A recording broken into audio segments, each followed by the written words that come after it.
একটা সময়ের পরে জীবনে শখ বলে কিচ্ছু থাকে না, থাকে খালি ধৈর্য আর পরিস্থিতির সাথে নিজেকে মানিয়ে নেওয়া।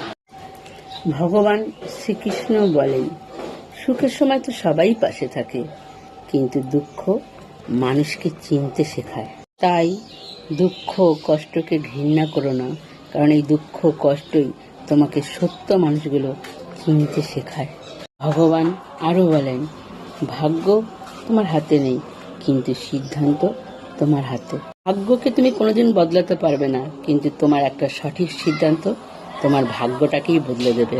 তাই রাগে নয়, কষ্টে নয়, অতিরিক্ত খুশিতেও নয়, সঠিক সিদ্ধান্ত নাও। সঠিক সিদ্ধান্ত তখনই নাও যখন তুমি থাকবে শান্ত, কারণ এই একটা সঠিক সিদ্ধান্তই বদলে দেবে তোমার ভাগ্য। তাই সবাই মিলে একবার বলে, রাধে রাধে।